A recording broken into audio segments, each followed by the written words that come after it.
The next item of business is a personal statement by Humza Yousaf. There should be no interventions or interruptions, and I call on Humza Yousaf. Thank you, Presiding Officer. I'm grateful for the opportunity to make a final statement from the front benches. It gives me the opportunity to put on record some thanks to several people who have supported me on the incredible journey that I've been blessed to be on over the last 12 years as a Minister in the Government. I will say no more about my wonderful family, partly because there are really no words to convey my love for them for putting up with me over the last 12 years and beyond, but also because I did promise my 15-year-old that I wouldn't embarrass her again by crying on national television. So my thanks, first of all, are to you, Presiding Officer, and those who preceded you for the fairness that you have shown me during my time on the front benches. I, of course, intend on repaying that fairness by being a model backbencher who will be on their best behaviour. I don't believe the opposition are laughing. Who will be on their best behaviour, at least, Presiding Officer, for the first few weeks anyway.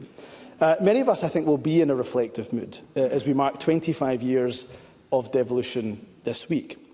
I'm certain that I'm not the only one who reread over Donald Dewar's historic and remarkable opening speech when this Parliament was reconvened. And there are many lines that could be quoted, but one in particular stood out for me this week. And I quote, "This is about more than our politics and our laws. This is about who we are and how we carry ourselves." And in that vein, let me offer thanks to every single colleague across the political divide for the kindnesses you have shown me over the years. We often, and I'm guilty of this too, lament the toxic nature of our political debate. And it's true, there is an entrenched tribalism that feels difficult to free ourselves from. However, I will remember far more fondly the kindness and generosity of colleagues over the years. I got to witness that kindness when I made my first ever speech to this chamber on the 2nd of June 2011. After making my speech, a certain one, Tavish Scott, shortly followed with his own contribution thereafter.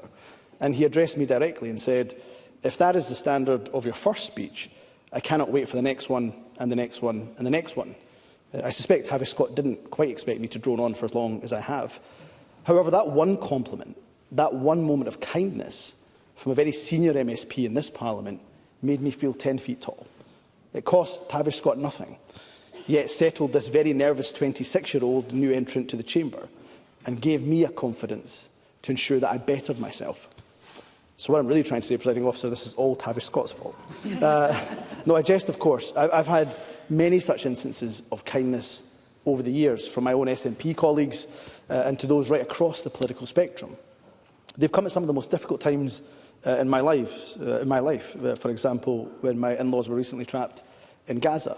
But they've also come at times of great celebration. For example, when my daughter Amal was born 5 years ago. The purpose of mentioning this is to remind myself, and others I hope, that kindness costs us nothing. Being good to one another costs us nothing. Being compassionate to one another costs us nothing, yet can, quite literally, make a whole world of difference. So for all the kindness shown to me by colleagues over the years, thank you. Presiding Officer, let me also take this moment to thank the incredible civil service for their unwavering dedication to our country. I cannot possibly thank every member of my private office over the years, or indeed all the civil servants I've had the great pleasure of working closely with. But I am so grateful to each and every one of them for their support over the years. There are sections of our society, our politics, our media, who enjoy denigrating civil servants, who see them as an easy target. And such lazy commentary is often so far from the truth. Our civil servants work tirelessly for their country, not seeking the limelight, but quietly and diligently getting on with the job of serving Scotland, often going above and beyond the call of duty. And for that, they have my eternal thanks and my admiration. Presiding Officer, I have had the greatest privilege of my life serving my country and government for almost 12 years. As Minister for External Affairs and International Development, Minister for Transport, Cabinet Secretary for Justice, Cabinet Secretary for Health and Social Care, and of course, most recently, as First Minister. So my thanks must go to the people who gave me that opportunity by electing me to this place, the good people of Glasgow in 2011 and the fine people of Glasgow Pollock since 2016, who have continued to put their trust in me to stand up for them and to serve them. And also to my predecessors as First Minister for giving this boy opportunities he could only have imagined in his wildest dreams. I'm grateful for the trust that you put in me over the years. Because you see, Presiding Officer, young Humza Yousaf could never have imagined that he would be able to lead this country. I was 6 years old when I was first told to go home. And I'm afraid since then it's been a regular occurrence. In fact, almost daily if you look at my social media feeds. And I won't lie, Presiding Officer, it is that racial slur that probably hurts me the most. Very simply because I have no other home than this one. I never will. I never have. My heart will forever belong to Scotland. So to have the opportunity to defy the far right, to defy the racists, to defy the bigots who told me to go home, but be in a position to serve my home, to contribute to public life in my home, and to have had the opportunity to lead my home, well, that has been the most tremendous honour that I didn't think was reserved for people who looked like me. And there I have broken my promise to my 15-year-old daughter. I hope that from my example, other little boys and girls who look or sound different know that it is our differences which make us unique, that it should be celebrated as part of a modern and diverse Scotland, and that in no way should those differences ever hold you back from achieving your dreams. And lastly, to my successor, to my dear friend John Swinney. John is one of the most empathetic, kind, compassionate people that I've had the pleasure of knowing over the years. Such qualities are crucial in life. They are absolutely necessary as First Minister. I remember Nicola Sturgeon saying to me that as First Minister, you get to make someone's day every single day in office.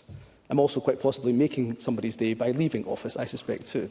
However, I can testify that Nicola Sturgeon was absolutely right. You can make someone's day through the smallest act of kindness, stopping for a selfie with someone, or through transformative policy like the Scottish Child Payment. The privilege of serving the people of Scotland through this office never gets tiring.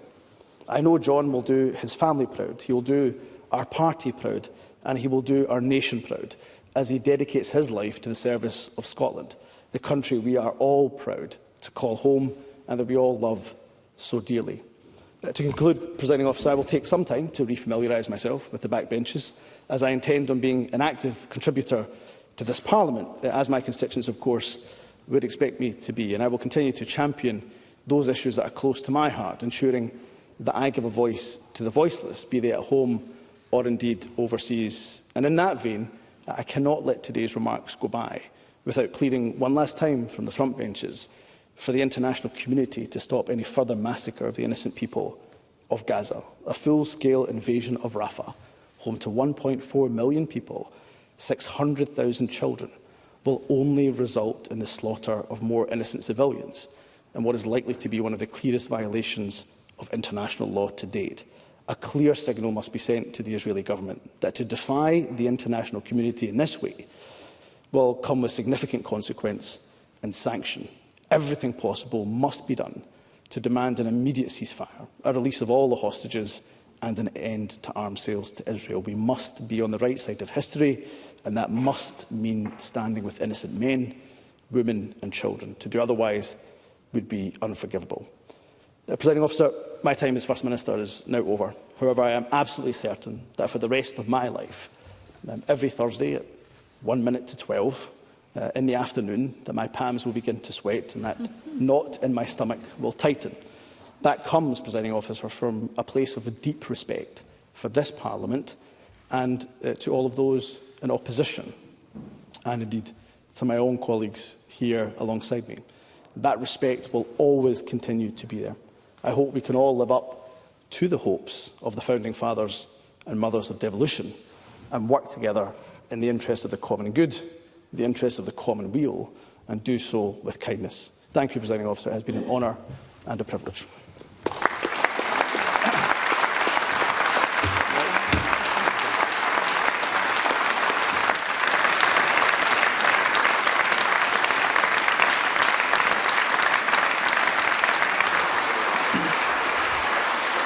Thank you.